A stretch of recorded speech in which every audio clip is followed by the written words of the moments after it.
Welcome back to Tipton Bros. Today, we'll be discussing grenades utilized by the German Empire during the First World War.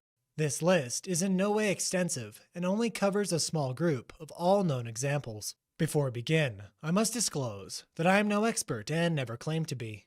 Now, let's get into it. Starting out with the Kugel Hanganada model of 1915. Known merely as the Kugel Grenade, these softball-sized explosives were a favorite of the German Empire in the infancy of World War I. The Kugel came in three types: the 1913 old model, the 1913 new model, and the final pattern, model of 1915. The primary difference between the three is the grenade body. Each version simplified the cast iron segments to ramp up production and decrease casting time. A clear progression can be seen, going from pronounced angular grooves in the old model to a smooth, streamlined fragmentation in the model of 1915. The Kugel Hanganada employs a basic friction delay fuse, which is ignited by pulling the brass priming wire. Think of it like striking a match. The traction compound was compressed black powder and averaged a 5 to 7 second delay. The explosive filling weighed around 50 grams and was majority black powder, mixed with barium nitrate and potassium perchlorate. The Kugel hand grenade weighed a staggering 2.2 pounds and was quite cumbersome to throw. Although heavy, they were impervious to moisture, being sealed with a plug during transportation. The fuse would be threaded on once at the front. Overall, the Kugel Hanganada was a reliable but antiquated platform that served Germany well. Large quantities of the model of 1915 were issued throughout the Great War and even saw service during World War II in limited numbers. Next, the model of 1915 Discus Hanganada. The Discus Hanganada, or Discus Grenade, was developed in response to lengthy fuse times of the Stiel Hanganada, referred to simply as the stick grenade. Frequently, when a German soldier hurled an explosive with a timed fuse into an enemy trench, the chance of it being thrown back was quite high. This problem is resolved with the adoption of an impact grenade, specifically the Discus Hanganada model of 1915. These circular devices were produced in two configurations, offensive and defensive. The offensive variant was composed of two 1mm thick steel plates, held together by a crimp, giving it the appearance of a turtle. The fuse assembly is 6 hollow cast aluminum tubes, with the perpendicular tubes containing plungers. These plungers are driven outward by centrifugal force when thrown along its axis. The safety pin falls away in flight, exposing the 4 fixed strikers located at the center point of the fuse assembly. On impact, the plungers topped with a percussion cap collapse inward as they lose momentum, smashing into the strikers at the core, detonating the grenade.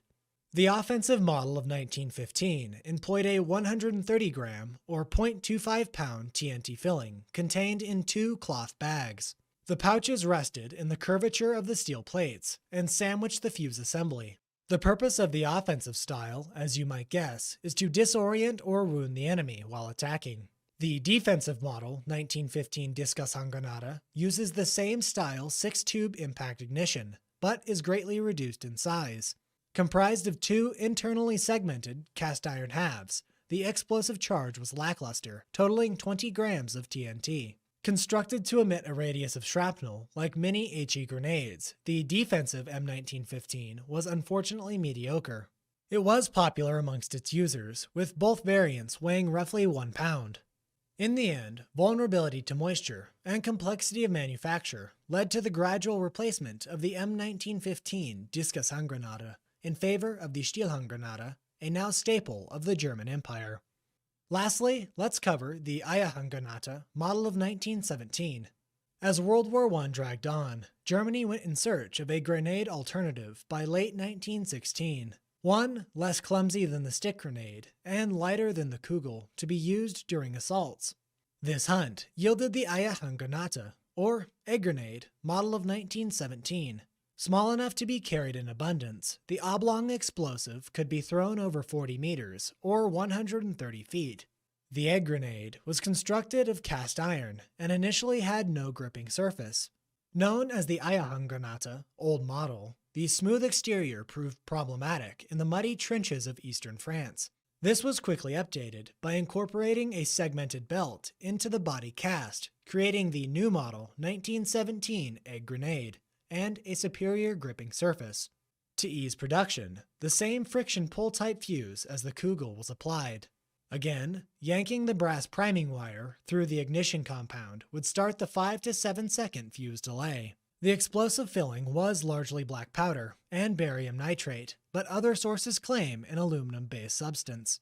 The fill weight was 32 grams, and the overall grenade weight was roughly 0.7 pounds. The Ayahuan Granada, model of 1917, was a jack of all trades, being used in both an offensive and defensive role, although it did neither flawlessly. A percussion fuse was implemented, but failed due to complexity of manufacture.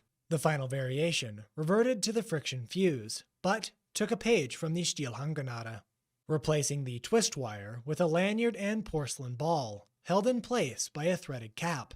The legacy of the egg grenade would endure through the Second World War, being revamped to the Model 39 and used by Nazi Germany to great effect. I hope you've enjoyed today's brief overview of the grenades used by the German Empire during World War I. We are a small channel, so a like is appreciated, and recommendations are always welcome. Again, I am no expert and never claim to be.